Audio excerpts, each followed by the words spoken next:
দিদি কোথায় পুজো করছিস? পুজো করছিস? আচ্ছা আচ্ছা, পুজো করছি। এটা কি? এই ফুল, ও সাদা ফুল, দোপাটি ফুলগুলো। এই দেখ আজকে দিয়ে গেছে কালকের জন্য, কালকে পূর্ণিমা না? হ্যাঁ, আকন্দের মালা এসছে, সাদা ফুল এসছে, বেলপাতা। দেখি আকন্দের মালাগুলো। মালাগুলো ভালো, কিন্তু কালকেই দেখবি কিরকম হয়ে যায় গরমে।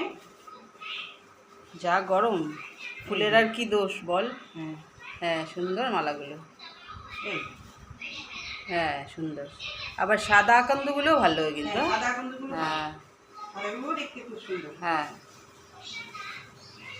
আর গরমে তো ফুলগুলো আজকে মজে মজে যায়। দিয়ে গেছে ফুল, হ্যাঁ হ্যাঁ, মজে গেছে সব। আজকে কি হয়ে গেছে? গরমে হবেই। দেওয়া যাবে ঠাকুরকে? না না, কিছু করার নেই। না না, ওগুলো ফেলে দে। এই দেখ কি হয়ে গেছে। হ্যাঁ, ফেলে দে ফেলে দে। পচা ফুল দিতে নেই ঠাকুরকে। না আমি তো দিই না, দেবো না। হ্যাঁ, সবার কথাই বলছি, পচা ফুল দিতে নেই। নষ্ট হয়ে যায়, কালকে দিয়ে গেছে। গরম কালকে দিয়ে গেছে। কি করা যাবে?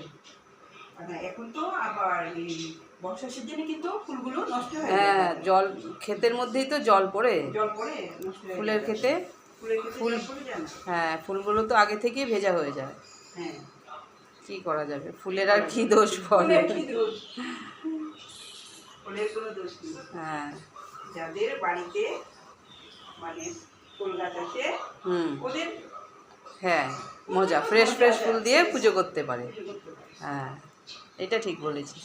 হ্যাঁ, হ্যাঁ, যাদের বাড়িতে আছে ওদের ভালো। ঠিক আছে, পুজো সেরে নে। হ্যাঁ, সেরে নিচ্ছি, ঠিক আছে। হ্যাঁ পুজো সেরে রান্না করবো। হ্যাঁ হ্যাঁ, পুজোটাই সেরে নিই। আজকে তো আমার দেরি হয়ে গেছে বোন। ঠিক আছে। হুম।